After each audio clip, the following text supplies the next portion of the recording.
And how's everyone doing tonight? It's my second night streaming my little paint cast videos here.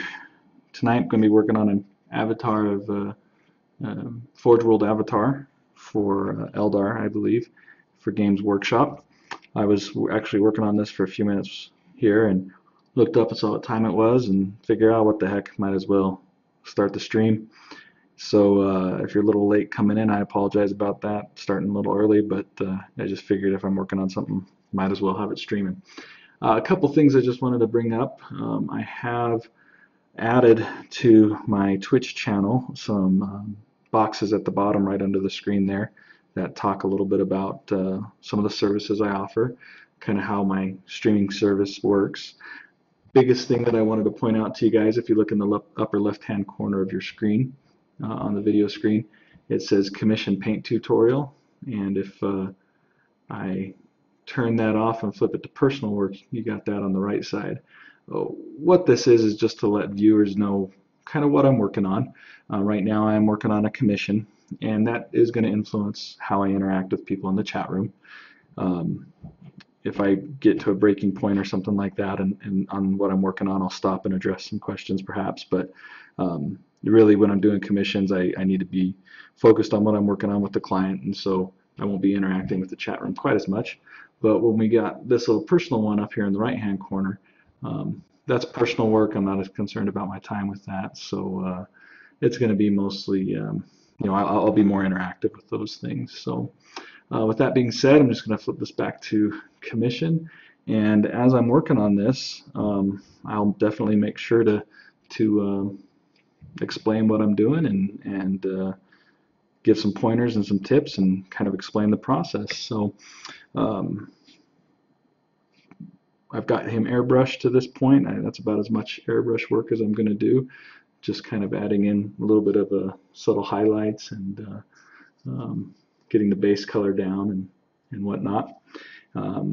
This was base coated in Signar blue highlight, and then the highlights that you're seeing there actually were used with are done with Wicked Colors. It's a airbrush brand of airbrush paint, what they call detail white.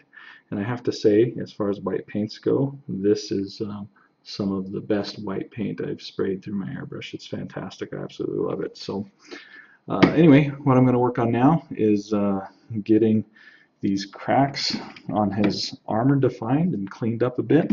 And to do that, I'm going to be using a little bit of, I'll start with using a little bit of coal black,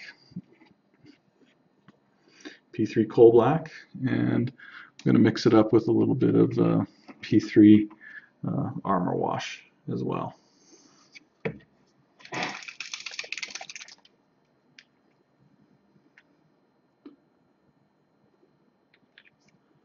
I'm doing about a, I don't know, 2 to 3 ratio of armor wash versus coal black paint. I want it to be fairly thin because I don't want to have to do a lot of brush work. I just kind of want the paint to flow into the cracks for what I'm doing. I also didn't want it to be super dark, but also not lose some of the concentration of color. And when you're using these P3 inks, they tend to hold up pretty well as far as how much color they absorb. So with that, I'm just going to get right into it here. And the idea is just on these little cracks here, just going to darken them up. And I'm actually kind of going for a reverse effect here. Instead of it appearing as if the cracks are glowing, I kind of almost want to make it look like the cracks are cooling down rather. So don't know a lot about this guy fluff-wise, but from what I gather, that's contrary to how he actually works. He's supposed to be some kind of glowing, living elemental beast or something like that, but like I say, I don't know the fluff too well on this guy to say one way or the other.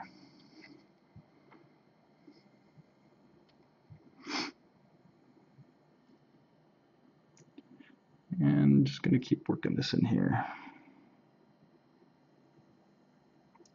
Oil washes actually work really well for this too, but I didn't want to go that route on this guy. Just trying to do things a little different. And if you look here on this crack right here, you can see that the wash carried over outside of the crack a little bit. I'm okay with that, not totally thrilled about it. I'll just have to go back and clean up the highlight on the edge, which I was anticipating I'd have to do anyway, so it's not a big deal. Also playing with a bit of a new camera angle tonight. One from last week was directly overhead. This one I'm coming in a little bit from the right. Seems to be a little more natural as far as you know, how I'm working with it. I don't feel like it's so much in my way like the other one was.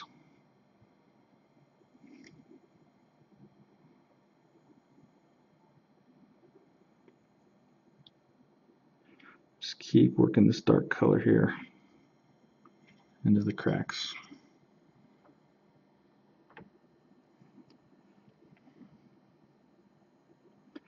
This avatar is actually for a guy that I've done work for before.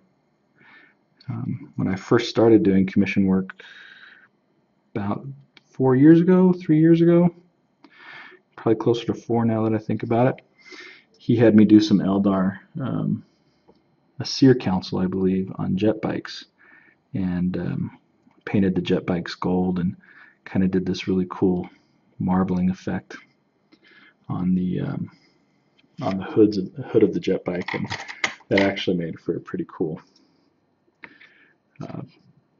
effect. Turned out great. If you hop onto my Facebook page, you actually can see pictures of it. It's kind of neat. So again, I'm not trying to be too particularly careful here. Just want to get the darker color in there and really accent the shading and the shadow effect that's happening inside of these cracks. Probably come back with some black too here in a bit. Clean that up with or darken that up just a little bit more.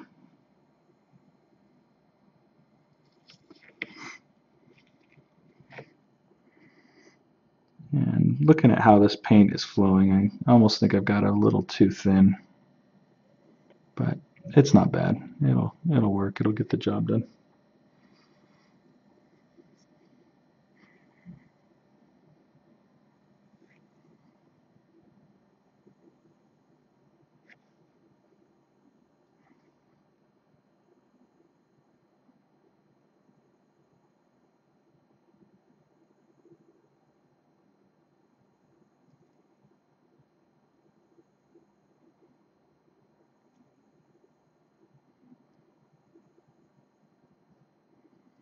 Thought about seeing if I can find some kind of music or something that I can play in the background when I'm working on these commission projects, and I'm not going to be talking quite as much. But from what I understand, finding music that you can restream for personal use is expensive, and what they have out there for what can be done, for non, free use type thing is not very much of that apparently. So, but I don't know. I haven't given it too much thought yet. You can kind of see there how that leg is turning out. It really defines it quite a bit when you put that dark color in there. You can see what I'm talking about there.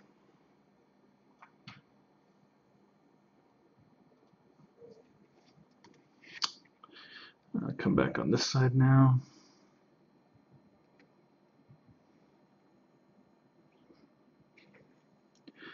New camera angle, I got to get used to it. Make sure I keep the model in the picture.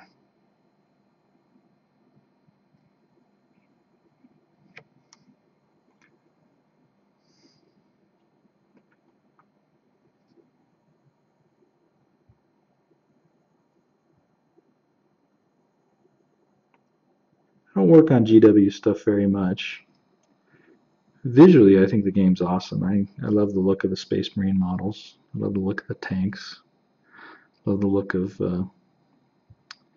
some of the factions in there. I think one of them is called Dark Eldar. That one's pretty cool. But man, the game mechanics really bother me, and the price really bothers me too. Pretty expensive stuff, man. But I don't mind painting it. I like GW.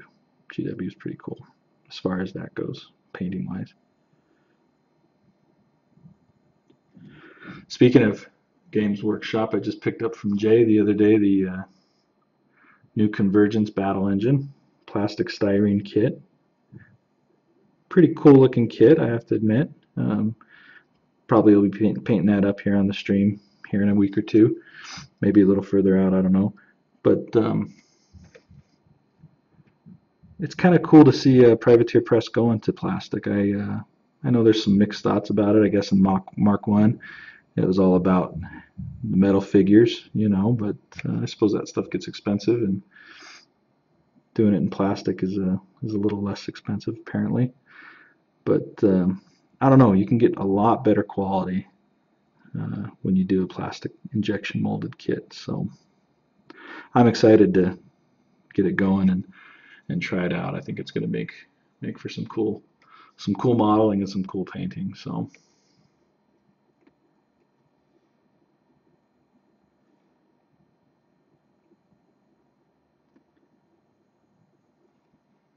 I keep coming out of the camera there, guys. I'm sorry.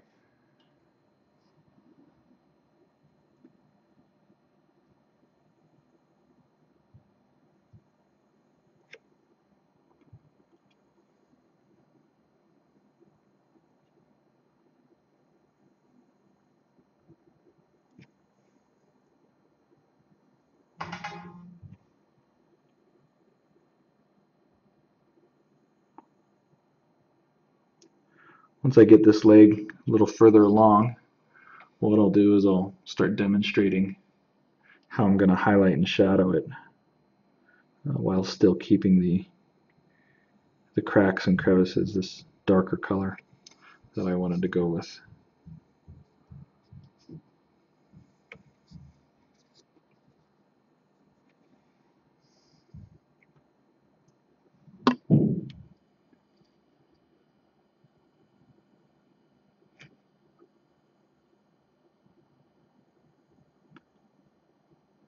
Not an easy model with all these ridges and textures around these cracks, man. It's a little challenging to get in there and get to some of these spots. I'm going to have to do a lot of cleanup work.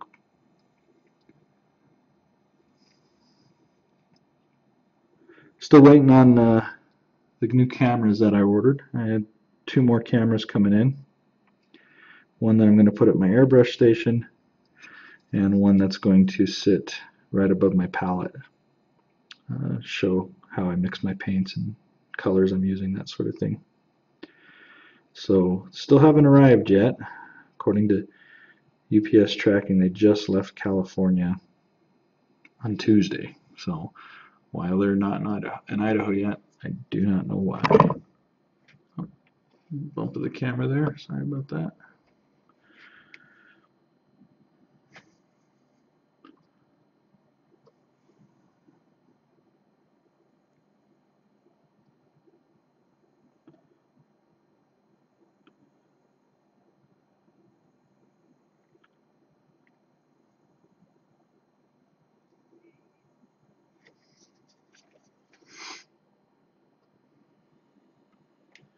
That staff kind of gets in the way of the image there. Sorry about that, guys.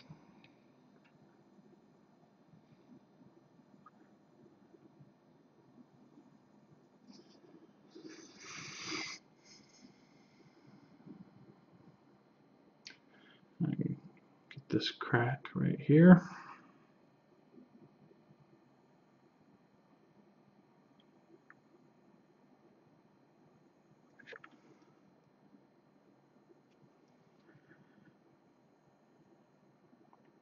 Got any first-time viewers in the chat room tonight? Or is everyone who was here last week back?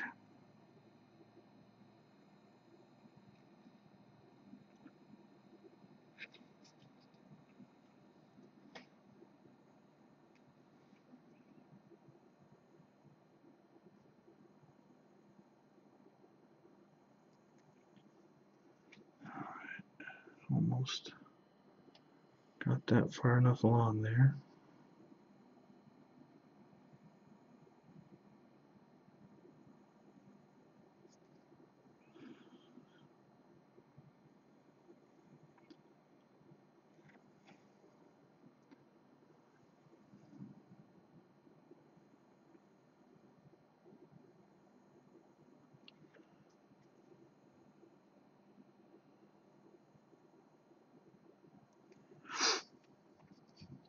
Okay.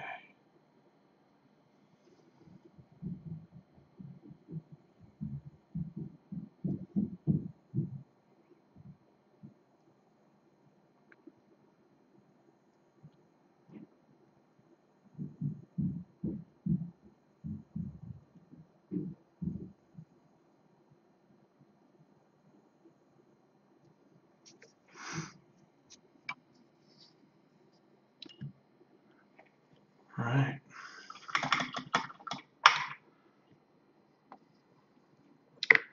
What I'm going to do now is I'm going to take some of my original base color, which was Signar Blue Highlight, right there, and I'm going to go back in and some of these panels here where the white comes a little too far,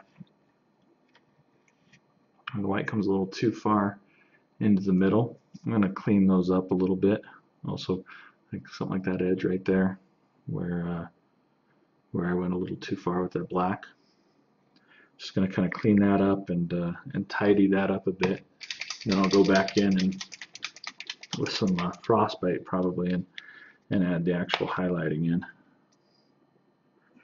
I use a wet palette for most of this work. Some of the stuff I also do with a dry palette when I'm doing like some two brush blending type stuff. I'll use a dry palette, normal well palette, to mix those colors because you don't want them to get too wet. You want them to stay fairly consistent in how dry they are. So I'm just adding some of the original base color back into here. It's okay if it's a little messy at this point because I'm not really doing any blending or highlighting right now, just kind of going back and cleaning up some of the mistakes I'd made with adding this dark shadow color in there. Make the lines look a little tighter.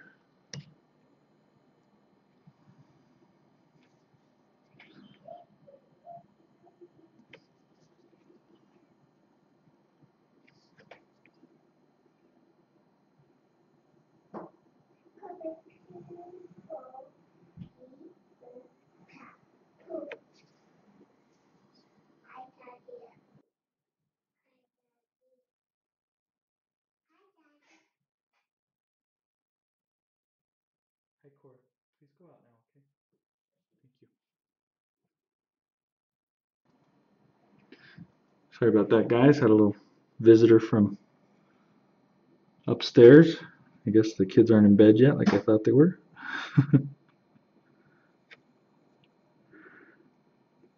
This is an interesting model in that it doesn't have smooth surfaces. All these surfaces, as you can see, are really heavily textured, and so blending highlighting on it is kind of different. It's not like you would expect on a normal model. You can almost water your paint down to wash consistency and then just kind of dry your brush off a little bit and just kind of push the wash around to where you want it to be, and you get some pretty satisfactory results that way. So kind of excited to actually paint this guy up. I've seen him around, you know, on the internet and whatnot, other people painting them. And really think it's a great looking model. It's got a lot of character. It's got a lot of detail. A lot of cool things going for it.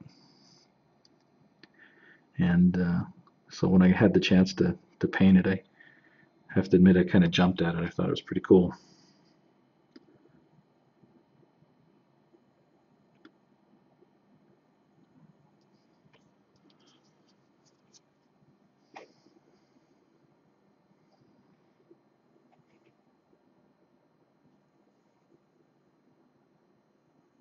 Kind of see on my finger there how wet I'm making the paint.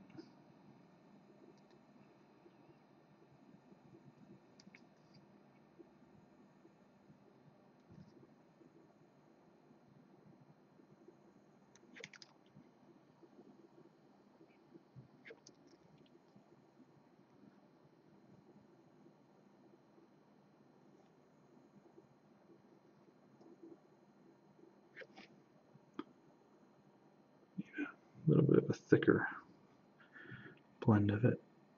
Just a minute here.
Right.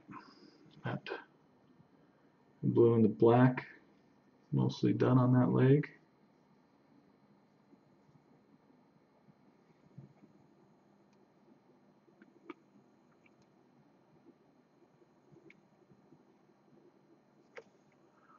A couple spots here to clean up.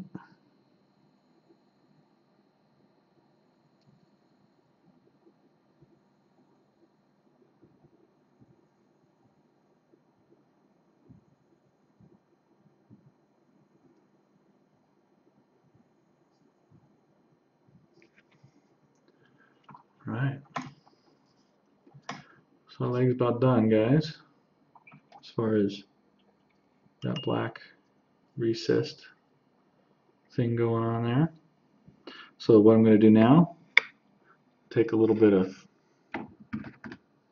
P3 Frostbite, and this I'm going to kind of two brush blend in a little bit without really two brush blending, if that makes sense. Like I said earlier, all the texture on this model makes the highlighting and shadowing kind of different. So it'll be two brush blending, but a little easier perhaps, I guess. You can look at it that way. I'll see here. While I'm looking at him real fast, I do want to just add a little bit more shadow into one spot here that's kind of sticking out in my mind. That's right under here.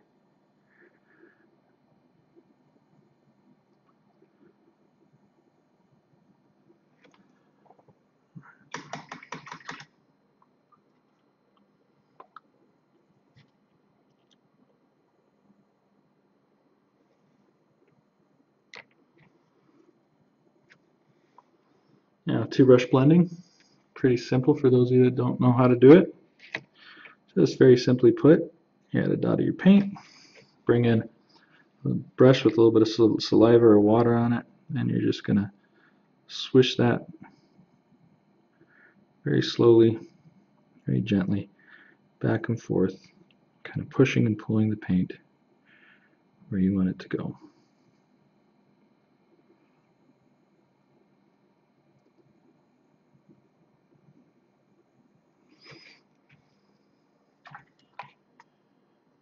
And you can see how that looks.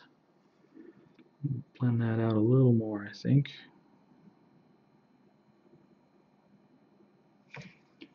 Might be a bit too much of a transition.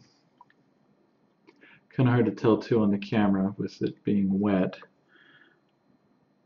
I'm actually going to add a touch of Signar Blue highlight to my base color here, or to my highlight color, just to give it a little more blue.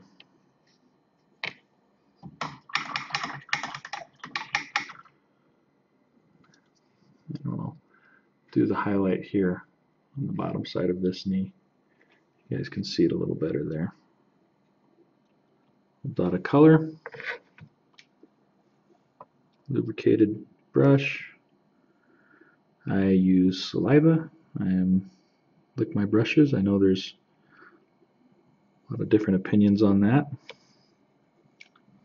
but that's kind of how I've learned to do it, and it's working out for me just fine.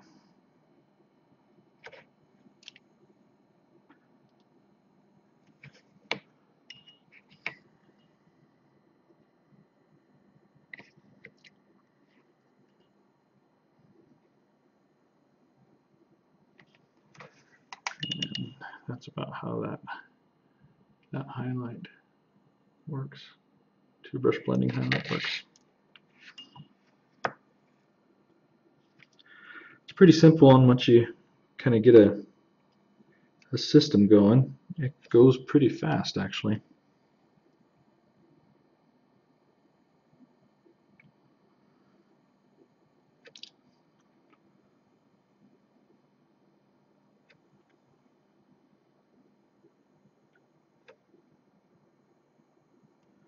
What I may do too, if I find that this frostbite is a bit too much of a jump in color, so I can always take some blue ink and bring it back in and tone that down, just blue it up just a little bit more.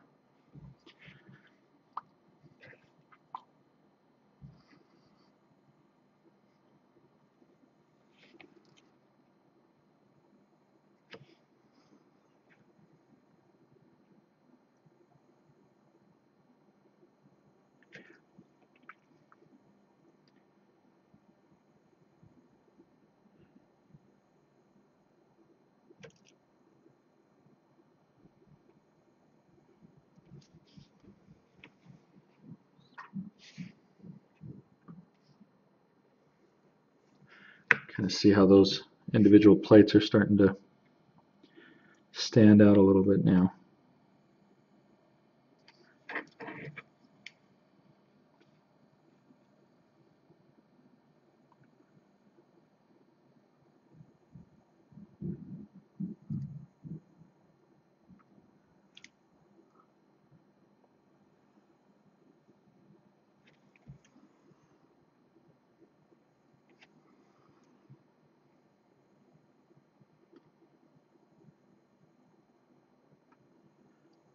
The thing with this textured model is it's making it a little harder to push this paint around. It all just kind of wants to sit in the cracks where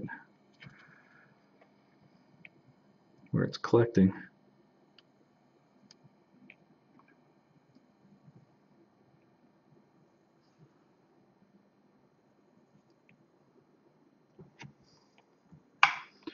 With two brush blending, you want to keep your brush fairly clean too. You don't want to let it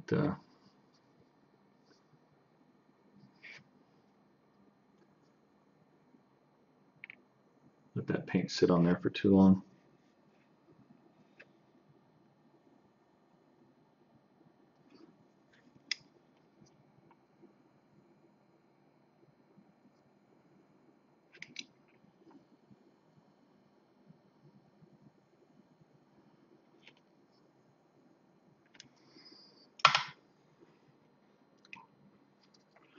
Let that dry for a little bit. Come over here to this side now.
The nice thing about two brush blending, if you get too much paint on there, you can actually pull it off with the brush while it's still wet,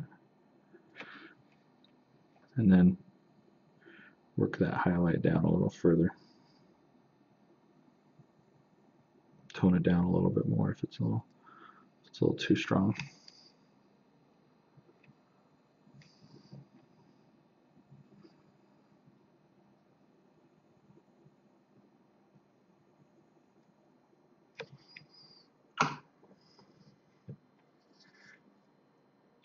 And in addition to the highlighting that you can do with the two brush blending, you can also shade with it as well.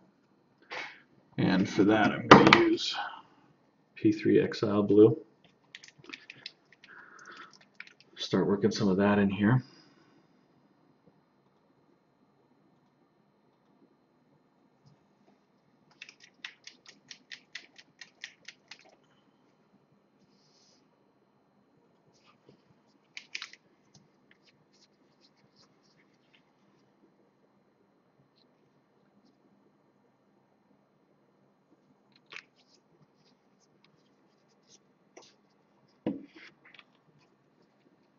Did schedule a paint tutorial for Tuesday, possibly. Gentleman that wants to have his wants to paint his Signar army. We talked about some things, and he ordered some models, and I'm going to pick them up tomorrow, and hopefully on Monday, or hopefully on Tuesday, I can actually do his tutorial. So there's a little Exile Blue on that knee. You can see now that that light to dark transition actually going pretty well there.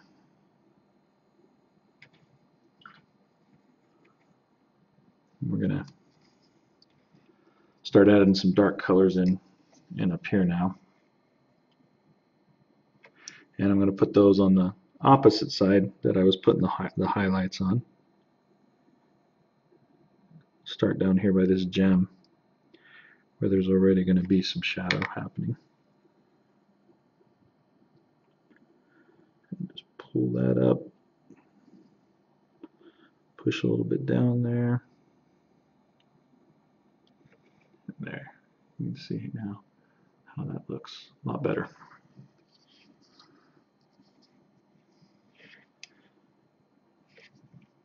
And do the same thing here.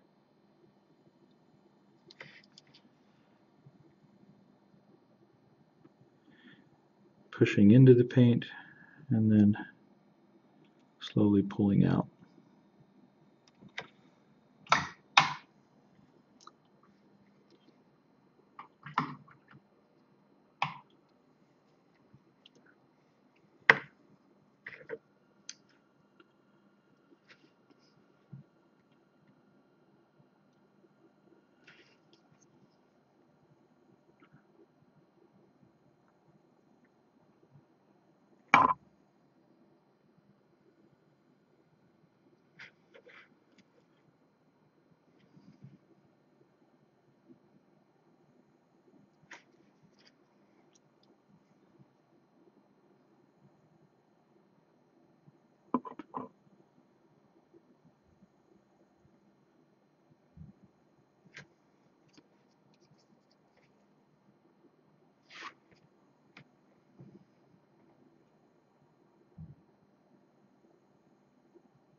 And if I really want to take this shadow down one more notch, I could use coal black, for example, to pull that down just a little further. Start to see how that leg is starting to really pop now, starting to really look like something.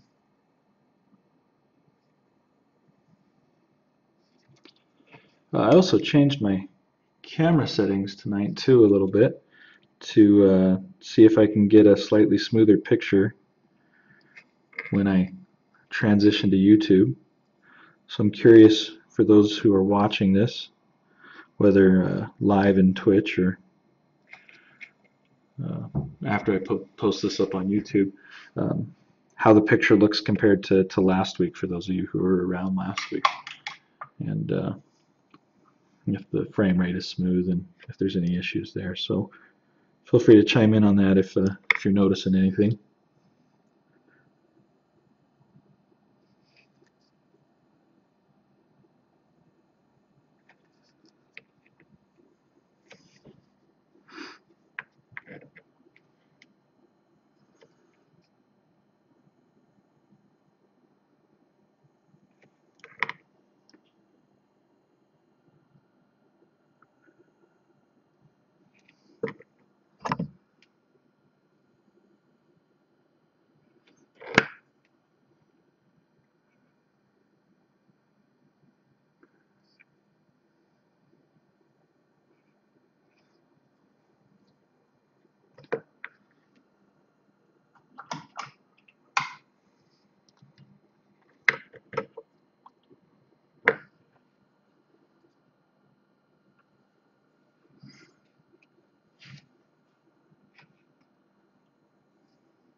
All right, looks pretty good there.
All right, a couple more spots here.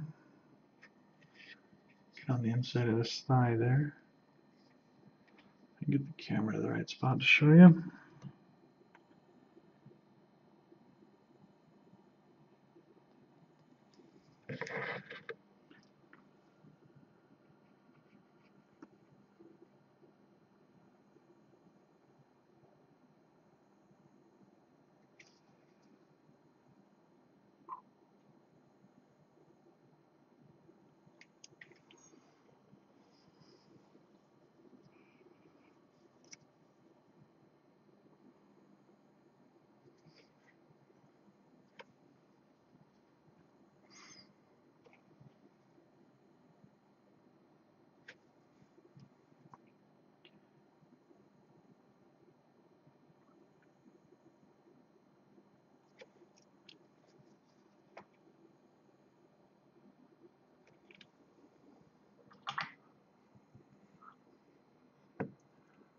work a little bit here on this calf area. I kind of went right along here to be pretty shaded. So start working that now.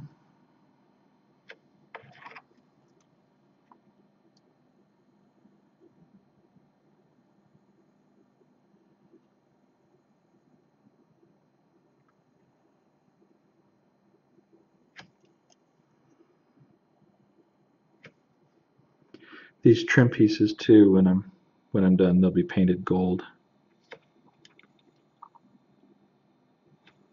That should go with the blue nicely.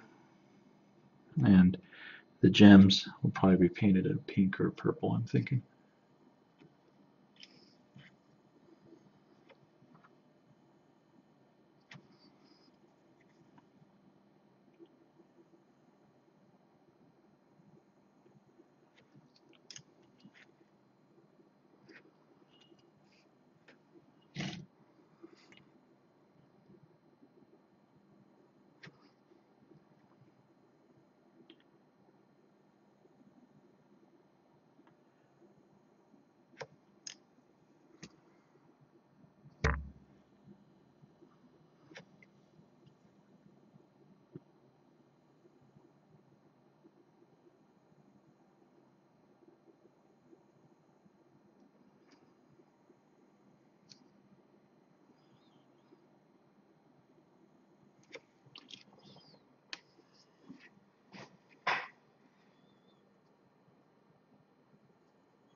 So does anyone know of any places I could get any music that I can stream for free while this is going on? Because when I'm painting like this and I'm working on commission stuff, it can get really quiet. Ideally, when I have a tutorial that I'm doing with the client, there would be our back and forth and our interaction. But the gentleman who I'm painting this for didn't really want to be online, or wasn't interested rather. So it's just me tonight.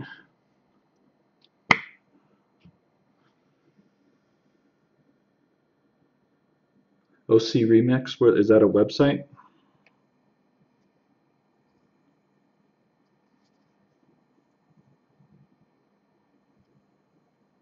I'll have to check out a couple of those places. Thanks for mentioning those guys. So just kind of coming back a little bit here. Let me adjust my focus, and so you guys can kind of get an overview of how he's doing, or what I got going on here rather. And there we go, right there. So you can see how that blue's coming along. It looks pretty good. Give me kind of a nice marbly type effect. A little hot and cold action going on maybe. So just keep working this here.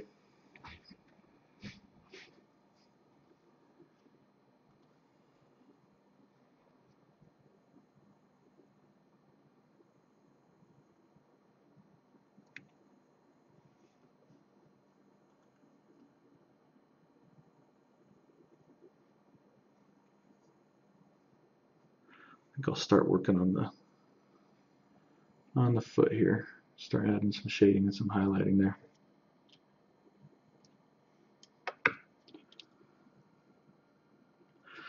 Yeah, I see some conversation in the chat about two-brush blending. So I'll just kind of give you guys a little synopsis of it, at least as far as how I understand it. The idea is, just like it was mentioned, you're putting your shadow or your highlight into the area that you want it to be, and then with a brush wetted down with a lubricant of some kind. I tend to use saliva. Yes, that is, I know, kind of gross, and anyone who gets a commission model from me, you have my DNA on it, so sorry. Anyway, you use that lubricated brush to just kind of push and pull the paint where you would like it to be. The advantage to it is you can do transitions and blending really fast, and it looks really good too. The better you get at it, the better it looks. And I like two-brush blending. I've been trying to work on it now for about a year. I feel like my skills on it are definitely getting better. I think I definitely have room to improve. I think that this particular model also lends itself to making it look very easy. The texturing on the model prevents a lot of the pooling and the cracking, or the pooling and the drying that can happen when you don't do it quick enough. So, but it's coming along well. I mean, I think it's okay. It's a good technique. I like it. The other technique I tend to use a bit too is glazing as well, and I will definitely be hitting that at one of my tutorials here at one point. So, if you're going to do two-brush blending, the idea is you want your base color again, and this is what has worked for me. In no way it's the be-all and end-all, but these are kind of the things that I've learned that have worked. Is you want your base color, back to what I was saying, to be probably about 70% of what your highlight is going to end up being. So that way you're working light to dark, and I think more often than not, particularly with blue, it's just a little easier to work light to dark than it is to work dark to light. In fact, I don't know of any color that really is easy to work with dark to light. They all tend to go light to dark much better. So,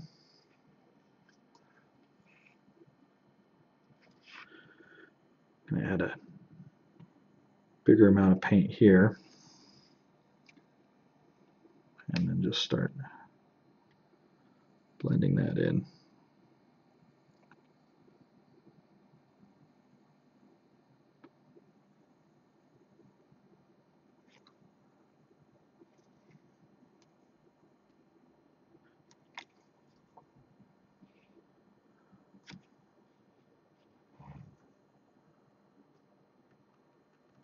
Get that into focus a little more there. There we go.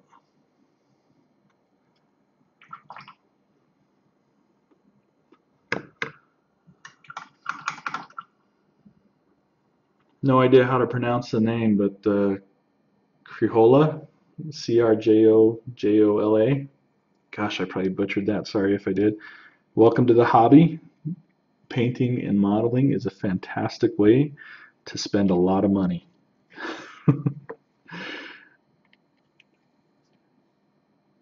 For those of you who weren't here when I first logged on earlier tonight, if you look in the upper left-hand corner of your screen, you can see where it says commission painting tutorial. On the when that icon is up, that means what I'm working on is a commission, or I'm working on a painting tutorial video. And during those times, I'm not going to be as apt to answer questions in chat. I'll talk with you guys and all that kind of stuff, but I don't want to take time away from a client who's paid to answer questions. I just think that's respectful of their time. However, if and I'll do it right now, if I take off tutorial commission and add personal work, which is now in the upper right hand corner of your screen, when I have that icon up, that's the time when you can feel free to ask questions, and I'm going to interact with you guys a lot more because I'm not on someone else's dime at that point. So put this back to commission work, but just so you guys know in kind of how I'm planning on doing this going forward. And that, of course, goes for any of you guys that are interested in having some work done. I wouldn't be taking time away from the work I'm doing for you to answer someone else's questions. So, but this is a great way to learn. This is a great way for people new to the hobby to start developing some ideas of how to do these things and seeing how they're done, because it can be daunting. If you've never painted a model before, if you've never painted a miniature before, or used an airbrush, or any of that kind of stuff, picking that up and doing it for the first time can really be a scary proposition. So for those of you that are doing that for the first time, kudos to you. Enjoy the hobby. Don't let the wife see what you actually spend on it, because she'll probably squash it pretty quick. I don't know how well you guys are going to see this angle that I'm working on right now. It's kind of behind the leg.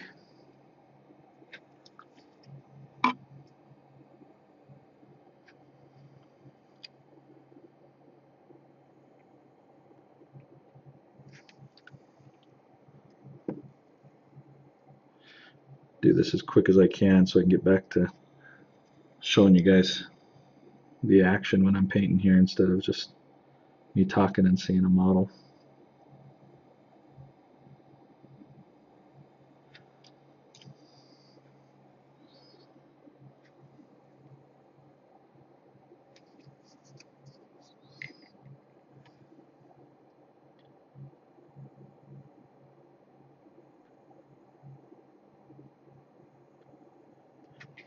One thing I like about these streaming videos that I do is it's real time.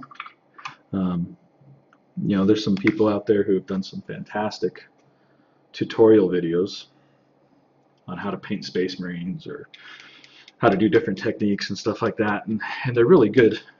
They're really good videos, and they're really good tutorials, but they I don't know. There's no it's all edited down, it's all condensed down, and there's no way to I don't know, to see the in between. That's one advantage I think that I'm offering with this streaming video is you're seeing it real time as I'm doing it.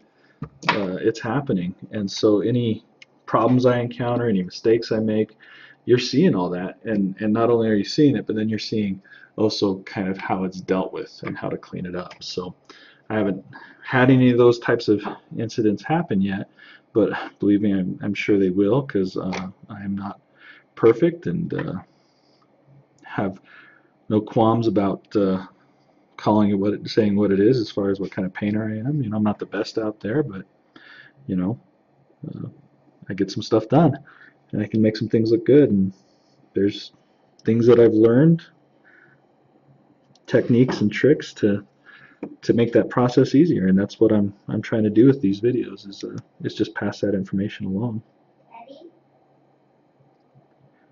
Looks like I got another visitor from upstairs. I'm going to mute it for just a second, guys. Hold on, I'll be right back.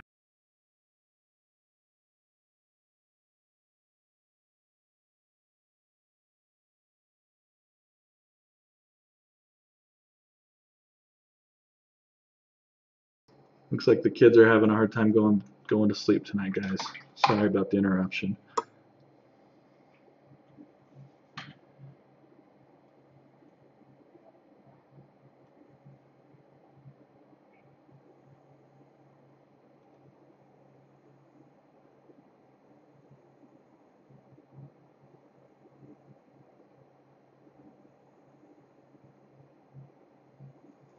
So Firewind, I'll answer that question that you're asking about why to use saliva instead of water. because it's easier. I don't know if there's any hardcore reason why you want to use water, but it's just where I live in Idaho, it's really dry, and if I don't very quickly get to moving the paint about, then it dries and it doesn't create a smooth blend. Um, so the saliva, I kind of sometimes will keep the brush in my mouth, holding it, kind of like a pirate would hold a knife, and I'm able to just really quickly draw it across my tongue and moisten it, and then do the blending that I have to do. So um, that's why I use saliva. Uh, I know guys that do it using water because they're paranoid about putting the chemicals in their mouth, which is fine. I'm sure it's not the healthiest way to do it, but like I've said, this is what works for me, and um, this is what I've been able to be successful with. I do find P3 paints though taste the best, if that is any consolation.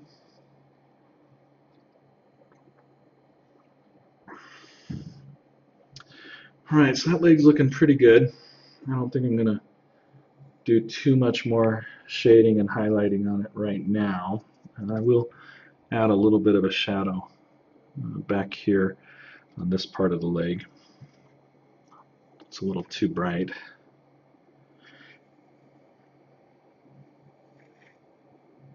One thing I'm going to try and do too with these videos, regardless of whether I'm working on personal work or commission work, is take the last few minutes of my stream that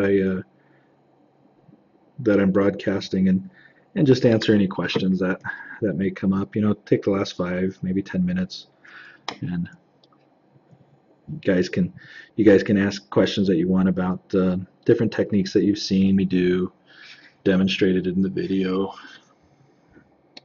I think that's fine, and I'd be happy to do that.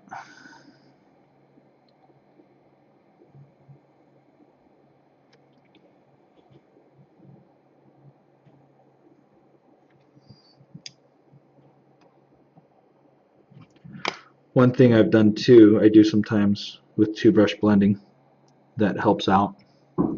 I'll demonstrate it just real quick on this area right here. Is I'll actually wet it down first with my blending brush,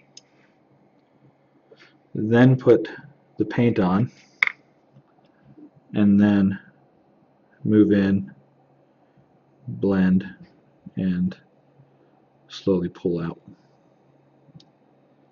And that just keeps the paint moist for a little longer and just makes it a little easier to work with.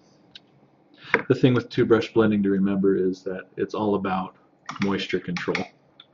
If you can keep the paint at the right, what's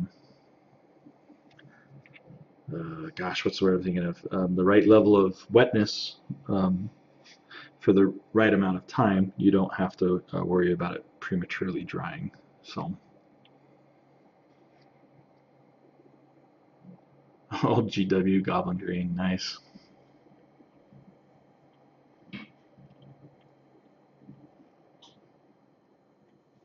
So I'm going to, I think, move up into the abdomen area right here. Again, I had a mixture made up of coal black and P3 armor wash, and that was getting painted into the cracks as best as I could. I'm just going to go back to adding that in right now, but this time on the stomach.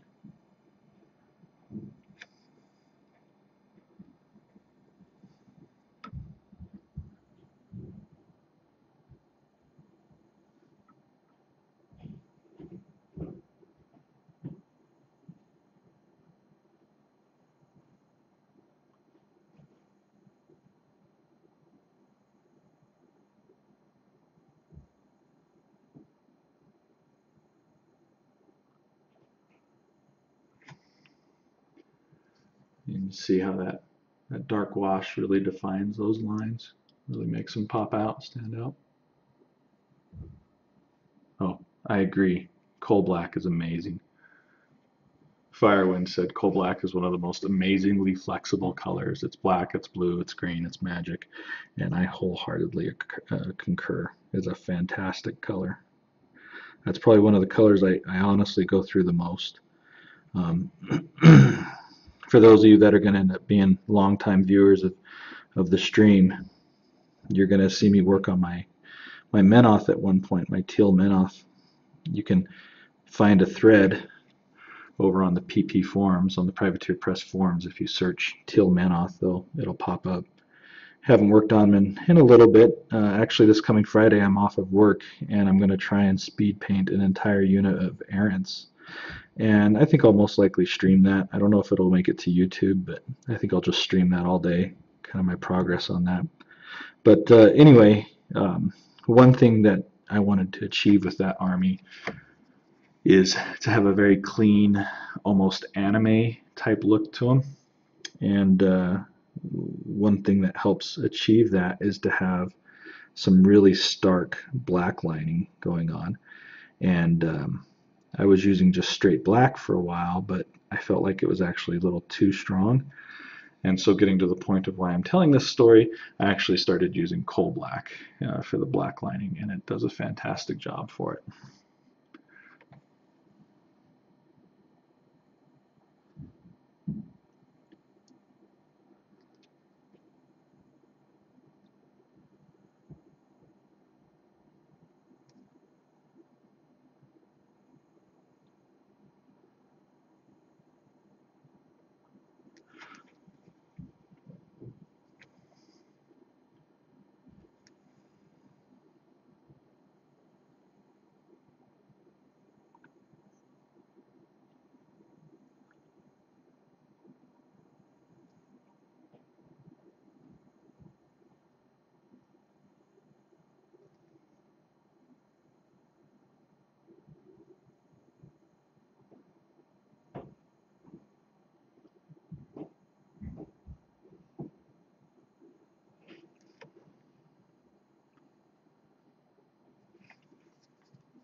See how that abdomen's looking there already? Not sure. This guy has a tabard that goes on front of him right here and comes down to about here. I'm not sure yet what I'm going to do with the tabard. One of the things I'm thinking of doing is airbrushing a kind of a space scene on it with stars and maybe a planet, that kind of stuff. It's a kind of a small, tight area, and I almost decided to do it tonight, but I'm going to wait until I get my extra cameras and I can have a dedicated airbrush camera for that, because that's going to be a challenging airbrush job, and I want to make sure and have the best angle possible for you guys to watch and see how I'm doing it. So maybe next Sunday night. Actually, not next Sunday night. Next Sunday is my birthday. I'm not going to be doing any streaming, not going to be doing much of anything other than maybe working on some personal projects and enjoying the day. So possibly the Sunday after. We'll see how it goes.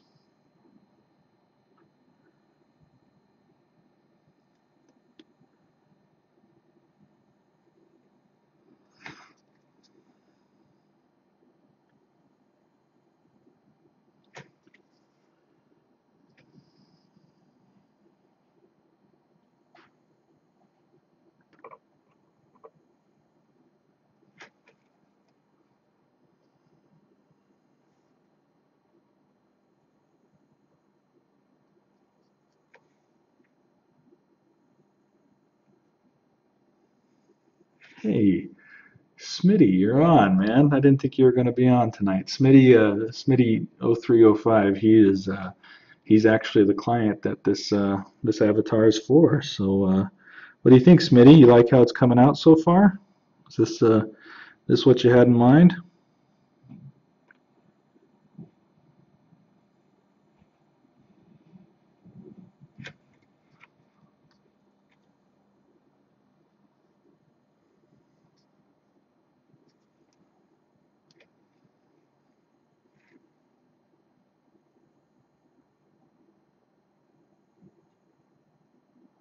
Is it worth the wait to see your stuff being painted live? Proof enough that I'm actually working on it. You've actually been really patient, man. I between stabbing my finger with the screwdriver and getting my paint studio set up, this project has been delayed far too long. So I appreciate your patience with me, man.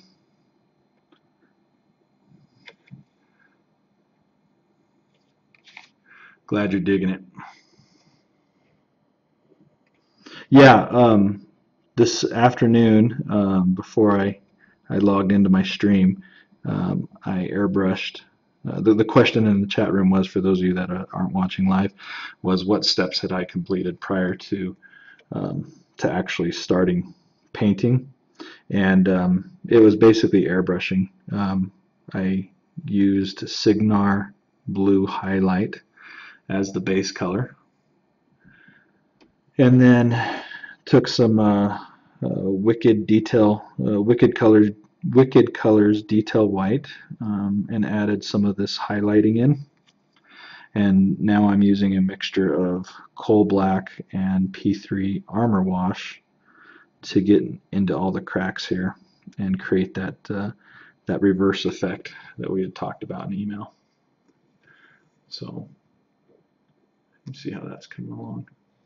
Also, Smitty, while you're here, I'll kind of explain what I did on the spear too. I know that you had talked briefly about getting this magnetized. I just didn't see any way to make that work securely. However, this is very well secured to the arm. I've got an aluminum rod, hollow rod here, and then from about this point to this point is a solid brass rod. And then I actually cut this textured section on both ends in half and removed a small section from each side, so the spear overall is just a little bit shorter, and then put some smaller wire rod in that runs from probably about here to here and from about here to here. So the spear is very solid, man.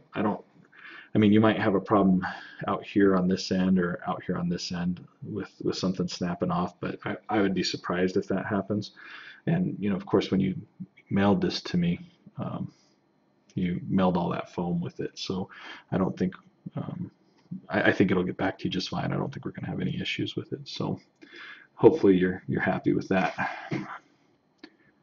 So now back to the abdomen area. I'm going to go ahead and start working in some of my original base color. I want to reclaim some of that highlighted area. It's a little washed out at this point. So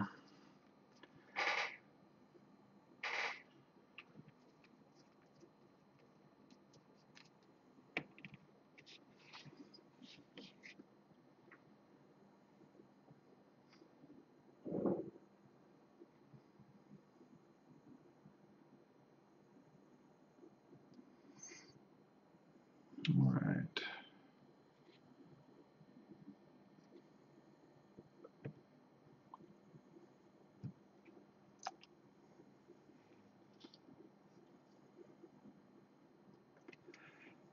All right, do some two brush blending here and start bringing back some of this blue.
Yeah, paint casts. That's you heard it here first, guys. You got podcasts, and then this is what we're going to call paint casts. So I don't know why no one's done it. Logistically, there's definitely some challenges that I've had to overcome. Um, I think also quality-wise, even though I'm using some decent cameras, I think there's some quality that could be better. A lot of these pre-filmed tutorials that you see on YouTube, they're using actual DSLR cameras to film it, so you get a much better resolution. Um, so that's one area that definitely could be improved on these. Um, but I still think though the resolution is enough for what it is I'm trying to achieve, and that's just live demonstration of techniques. Um, I don't see I don't see any reason why this won't be successful with that. I think it's gonna really do well, and I'm excited about the directions it's going and the things that are happening for me right now. Firewind, yeah, I'll go ahead and answer that one too, real quick. Yeah, I transfer all my paints, all my P3 paints, over to dropper bottles. I just prefer the control. Um, when it comes to paint ratios and mixing and stuff like that, it's a lot easier to remember. Okay, a couple drops of this, 2, 3 drops of that.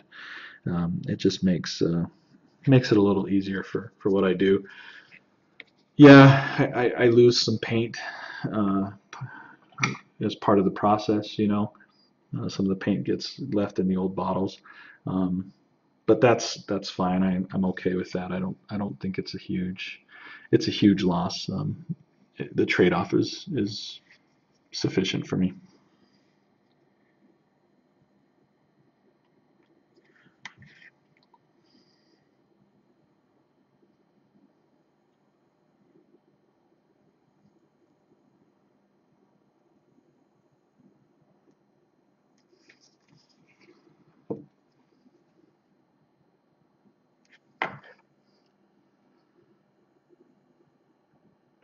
Makes airbrushing a lot easier, I'll tell you that. Because there'll be times when I'm airbrushing something really fast, and I'll mix directly in the cup. Um, Again, you're going to hear people probably on YouTube are probably going to freak out about that when I say that I do that, but whatever. That's how I roll. um, it makes it a lot easier when it's pre-mixed in the cup, and I mean when the paint is in the dropper bottles, and I can just add a drop or two of color at a time. Also helps too um, when I'm trying to adjust the color. If I'm airbrushing something and it's not quite right, I can add a drop or two of a color to try and change it a little bit, mix it in the cup, and then kind of move on. So it I don't know, it works for me.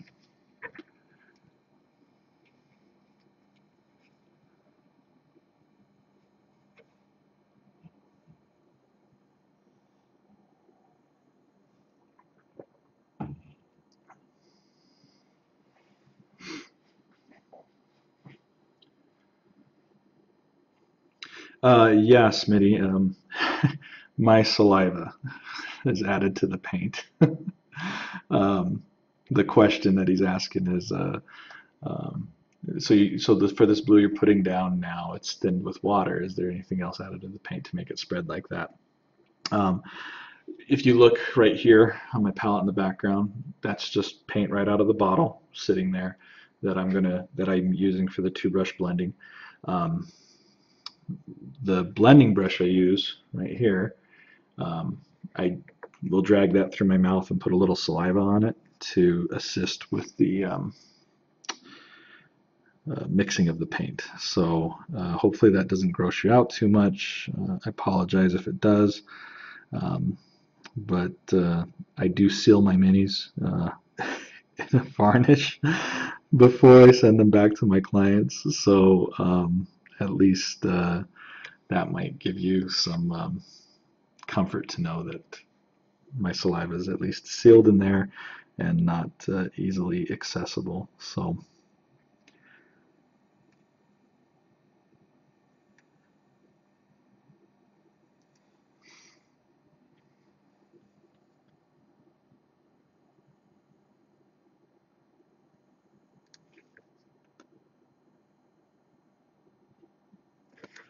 next time I work on this, Smitty, I need to let you know, and you can come on to Google Plus, Hangouts, and actually be on the air with me if you like.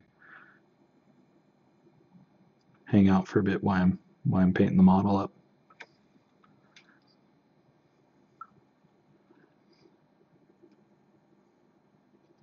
I also have a wet palette that I use off screen. I will have a camera that will be over that at one point um, with the same colors that I have here on the wet palette.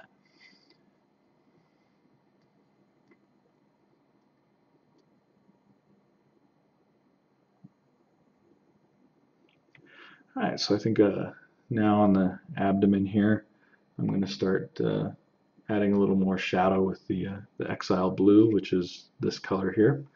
And then I'm going to come back with the Frostbite and highlight a bit more.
Oh, there's a mistake for you guys.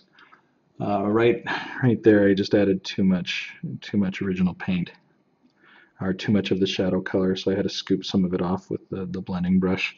That's an advantage of two brush blending, is if you do add too much paint.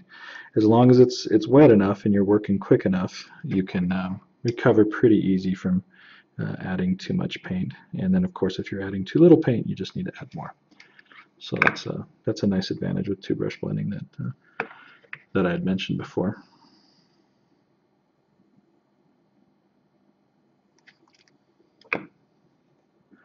Someone asked about brushes. I answer that one real quick too. The two brushes, and I talked about this in my video last week a little bit. I've got several brushes that I use for blending. These are my two smaller ones that I use for smaller detail work. This first one is a Scharf size 2, I believe, size 1. You can kind of see from top to bottom there. And then this is a Raphael 8404. This is a size 2.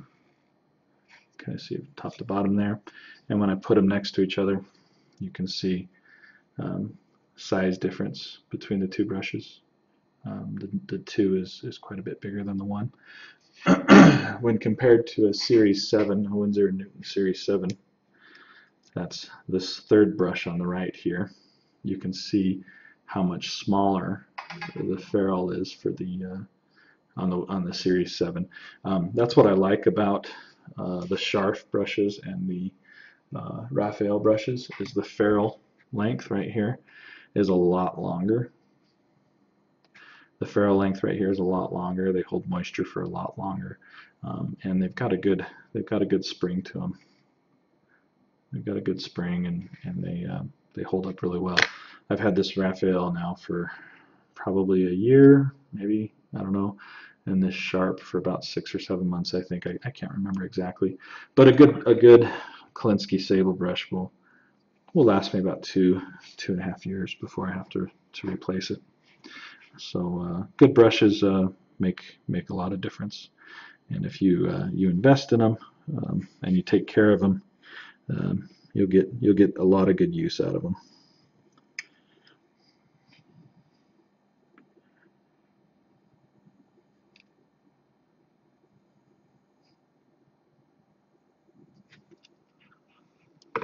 All right, let's come up here to the top of this rib cage. Add some shadow into there.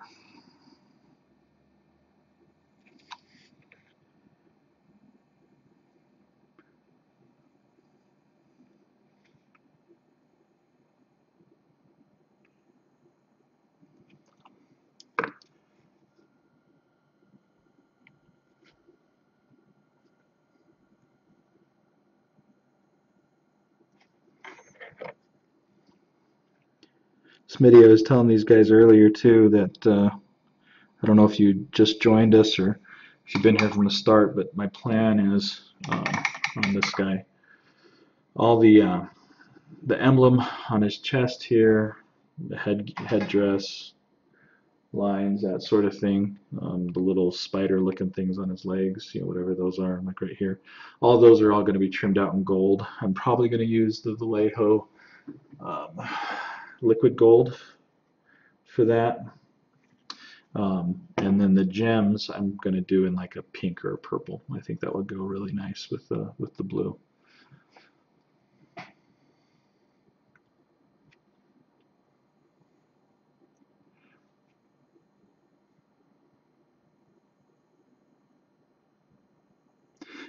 Yeah, just kind of to chime in on what's happening in the chat right now with brush size. Yeah, these are actual size 2, size 1s, not 0.02 or 0.01.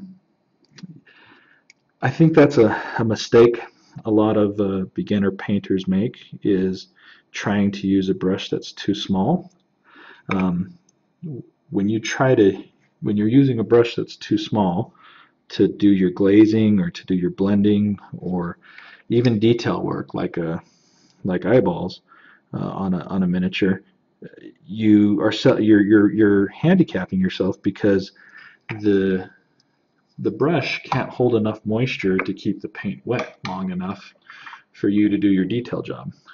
So you end up only getting kind of a half quality job, or half the paint ends up being wasted on the brush because it's dried too fast. Not that it's dry completely, it's just not wet enough to leave the brush.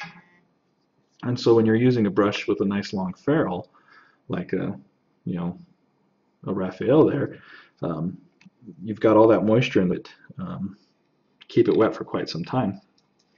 And so that's why I like these brushes with the longer bristles. Sometimes when I'm painting eyes, actually, I'll use the size 2 to paint eyes with. But this one here, this size 1, is my workhorse, really.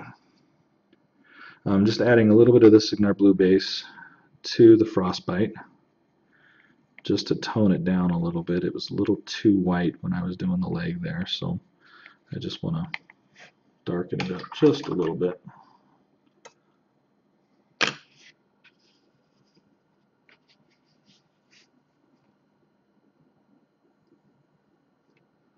All right, we're adding highlights now. Coming back into the abdomen here to get some highlight action done. And this one I've got to move really quick on because I'm using such a small amount of paint. It's going to dry really fast. So I'm going to kind of check out on questions and talking here for just a minute, guys, while I'm doing this one.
Alright,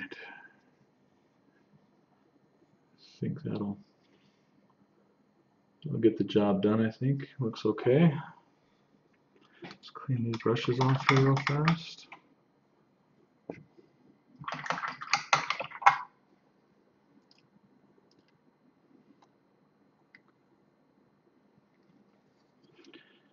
Alright, let's come over here and add some highlighting here on the rib area.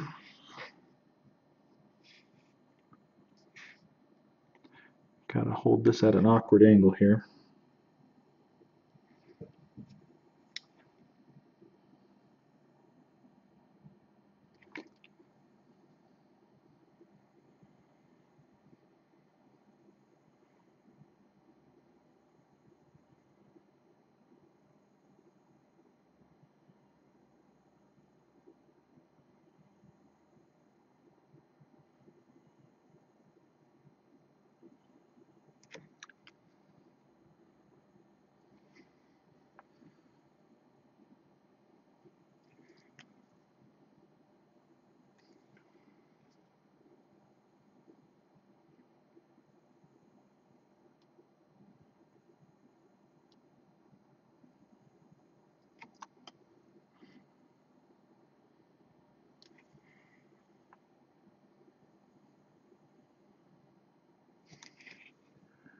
Alright, that looks pretty good.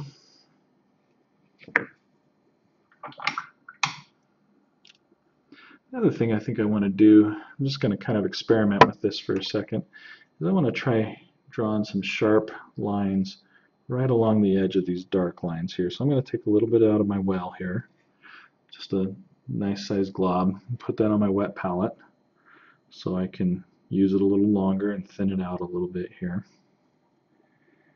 And what I'm going to try and do, or see what it looks like rather, is just adding a nice thin little highlight line around some of these cracks.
Just gently dragging the edge of my brush along the edge of these cracks here, just to leave a little bit of a highlight, almost like dry brushing in a way, but not really. It's just using, well, like I said, using the edge of the brush and taking advantage of the texture that is on the model. That's what we'll call it.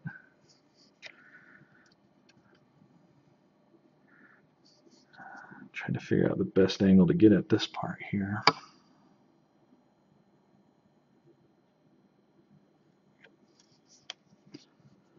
And then in here.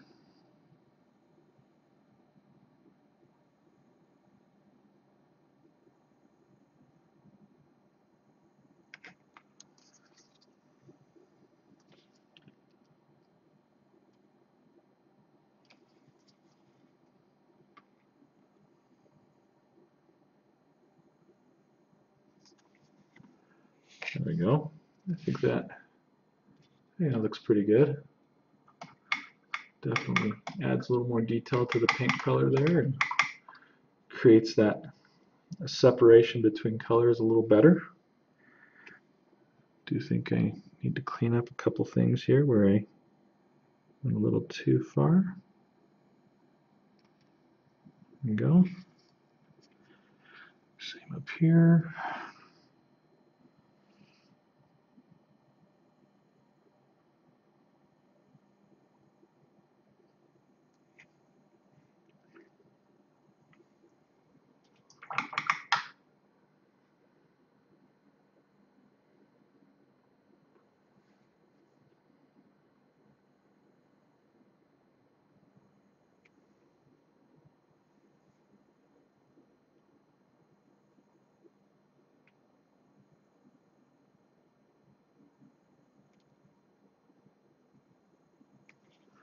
All right.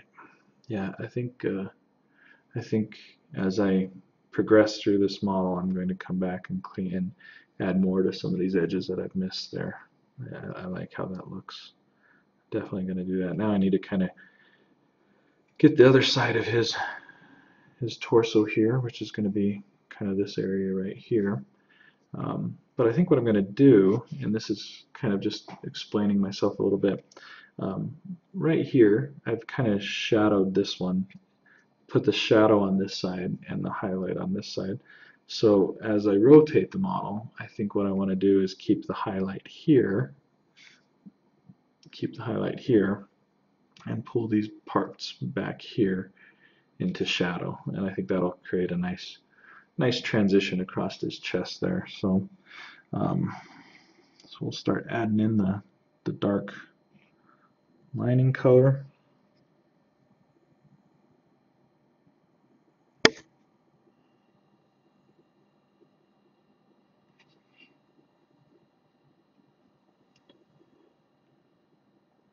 I just looked at the time, realized it's almost 9:20, which means I started a little early tonight, so I'm going to be ending just a little early. So here in just a few minutes, I'm going to stop altogether and roll back through the chat and see if there's any questions that I missed. So if anyone has any specific questions they'd like to ask, I'll take the last few minutes of my stream tonight and answer those as best I can. So if you've got one, just hold on to it for a minute, and here in just a second, I'll start taking a few of them.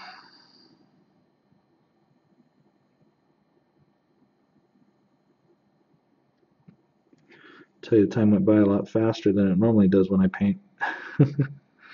Probably should stream more often when I'm painting. I feel like I'll get more done probably.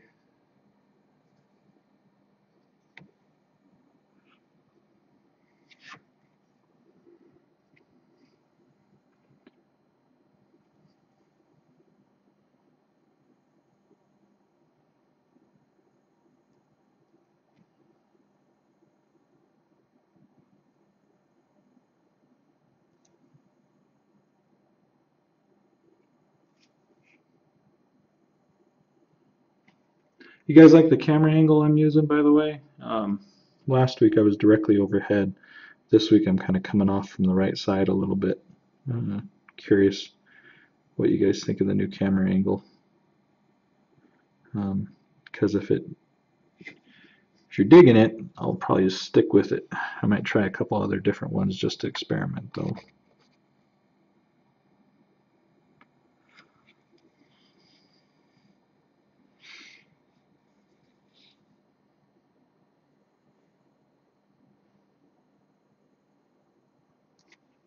Smitty, you're asking how do you decide which part is lighter and which part is darker?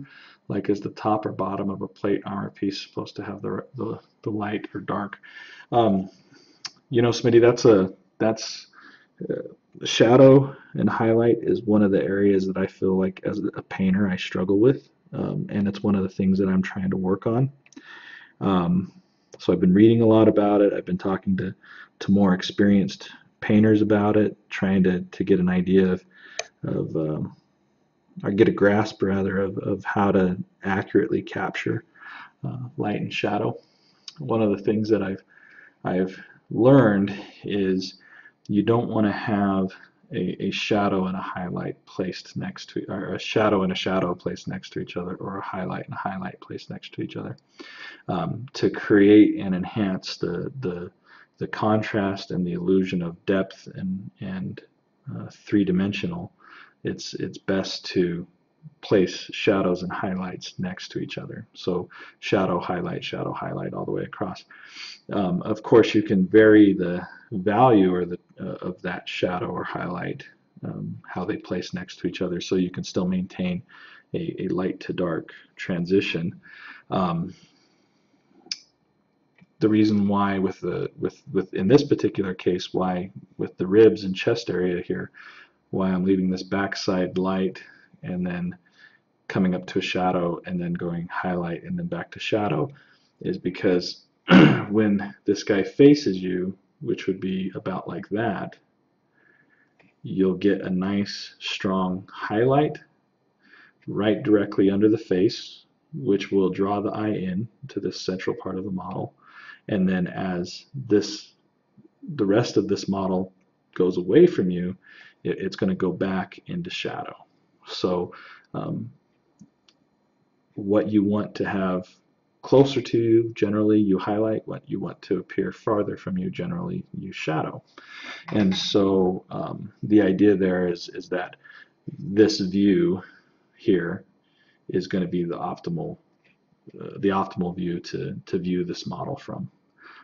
I hope that all makes sense. Let me know in chat if you want me to go into that more, but that's kind of where I'm going with this and the logic that I'm using behind that. That's one of the reasons why I'm so excited to go to Lock and Load this year, and I do have some entries that I'm working on for that. I want to really be able to go and pick the brain of some of those guys that are going to be there. You know, Matt's going to be there from the Privateer Press Studios. A couple of my painting buddies that I talk with frequently, who I look up to and respect, are going to be there, and it's going to be a good chance to kind of mingle with them and get an idea of kind of where I'm at as a painter and how I can improve on these areas that I want to improve on. You know, I want to be better. I want my stuff to look better. You know, and just trying to figure out how I can do that and where I need to look to see that stuff to happen, or where I need to go to see that stuff happen.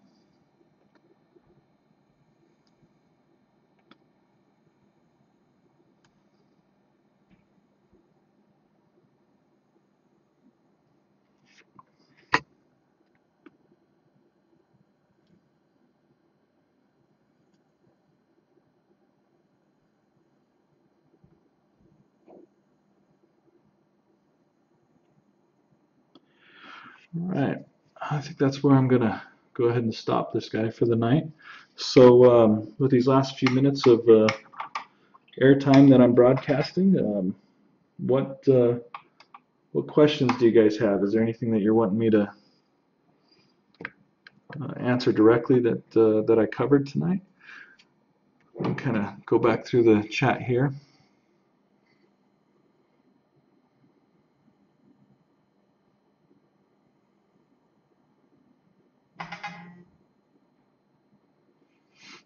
Yeah, those Gears and Games brushes. I had a friend of mine give me some of those recently as a gift, and I'm excited to give them a try. I haven't broken them out yet, but I'm definitely excited to try those. Let's see here. I don't see anything back in chat that I really missed. Let's see if there's any new ones here.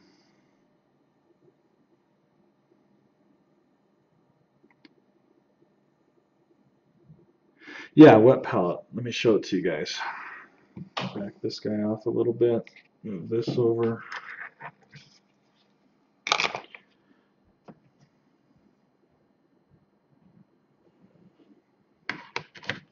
All right, so here's my wet palette. I can pick this up. You can pick this up at Michael's. I think it's like $10. There's a foam pad on the inside here. This here is baker's paper, I think is what it's called. Grab the box. Oh, parchment paper, non-stick parchment paper from Reynolds. That's what I use as my palette in the wet palette. Um, I find it doesn't soak up too much water, so it keeps my paints workable for quite a while, and also doesn't dry out too fast either. When I'll clean this every 2 or 3 days because it can get kind of mildewy and have a little bit of an odor, so you just want to be careful with that. But yeah, these are just the three colors that I was working with here on your project. This is the coal black that I mixed about 1 drop coal black to about 2 or 3 drops armor wash, P3 armor wash. This is your Signar blue highlight. This darker blue right here was a little bit of the coal black mixed with that blue, just to give me a little bit of a darker blue for an area I had to clean up. And then this is the frostbite with a touch of that blue in there as well. This week I'm hoping my cameras that I ordered arrive, so that means I'll have a camera at my airbrush station for when I'm doing airbrushing, and then I think I'm going to also have a camera that's going to be directly over my wet palette from a bird's eye view to show as I'm working on mixing colors and stuff like that. So if you don't want to buy one of these, you can make one of these really easy. You just get yourself a styrofoam plate, get yourself some of this parchment paper and a few paper towels. Take the paper towel, fold it over a few times so you have a thick pad like this yellow one here. Wet it down, put the parchment paper on top, and you have an instant and a cheap wet palette that you can use. Sandwich Bandit is asking about some Jack Armor done two brush blending. That's definitely going to happen. I don't know if you guys are how familiar you guys are with Discount Games or Chain Attack, but we've got a friend that is a local guy here that is having some health problems, and they've been doing the donate or paint challenge, and we got a Cephalix army donated for that purpose. That needs to be assembled and painted. I'm going to be painting that. I'm donating my time for that, and then the army is going to be auctioned off. So that's definitely going to be something I will stream, and that you'll see me painting as I go through it, and you'll see there'll be a lot of opportunity for me to demonstrate two brush blending on a lot of different things. Firewind is asking, how much water do you add to your paint mix? That's one of the hardest things I've tried to figure out for two brush blending. When I two brush blend, use a dry palette, a 6-well dry palette. These paints here are straight out of the bottle. I have not thinned them at all. And everybody kind of learns two brush blending a little bit different. Or everybody learns painting in different, just to be honest. And this is what has worked for me, is using it straight out of the pot. I haven't had any issues with it. Sometimes with the lighter colors, I do have a little bit of an issue with a little bit of a drying ring being left. That's why I try to make, when I know I'm going to be two brush blending, that's why I try and make my base coat lighter, so that I can go from dark to light as opposed to light to dark. It just makes it a little easier that way. Smitty's back asking again about the wet palette and how the paint stays and what keeps the paint from drying is what he's asking. Smitty, this yellow sponge here is wet. If I push on it with my finger, you can see the moisture in it. Okay, and it's actually a little drier than I normally like it. So the parchment paper here, let me not use my brush for that. Let me use this. The parchment paper here, it is a semi-permeable surface, I guess, and allows some water to pass through, or rather allows for humidity to pass through. If I leave my paints on here, like I'm not going to clean this up tonight, I'm just going to let this sit tonight, and if I was to come back to these paints tomorrow, they would be considerably thinner than they are now. Um, that's kind of one drawback, I guess, with a wet palette is they'll keep the paint for me at the consistency I like to work with for a couple hours, 2 or 3 hours, but anything longer than that, it starts to get a little too thin and I've got to put a new piece of parchment paper down. But the moisture keeps the paints from drying. And I've had a wet palette closed up for about a week and a half and the paint inside has been completely wet still, too thin for me to use for what I prefer, but still very usable. So, and as I'm playing around here, you can just kind of see how thin, let me take some of the shine off of it there, how thin I keep my paints when they're on a wet palette. I don't like them overly thick, but I don't like them too thin either. So that's about the consistency I work with when I got it on the wet palette. So with that, guys, that looks like that's about all the questions for tonight. So I'm going to go ahead and wrap up. Thank you so much for joining me tonight. Thanks for hanging out. A lot of fun. I appreciate it. If you have any questions or about having your own tutorial video done, make sure to click on my email address below and shoot me a question. I can get that information to you. If you're interested about the process that's behind this, feel free to check out my Facebook page, Facebook.com/Red Modeling, or maybe it's /Red Modeling. Either way, go to Facebook, look up Red Modeling, you'll find me there. Anyway, guys, good hanging out with you tonight. Oh, one other thing, big thing too, for those of you that maybe weren't here at the beginning. I have put a calendar up on Google Calendars, a public calendar. The link is also just below the viewing screen as well here on Twitch. You can click on that calendar and that shows my times that I'm going to be streaming for the month of March. And I'm always going to have update every month of when I'll be streaming. And I may be on more times than what's listed there on the calendar, but I will always be on at least what I've listed. So you can take a look at that calendar, see the times that I'm going to broadcast, come in, hang out, and see how the thing goes. But I hope you guys had a good time tonight, and I appreciate you guys hanging out. And take care, and we'll see you guys next time. I think the next time I'm on is going to be Thursday night. We'll see you guys then. Take care.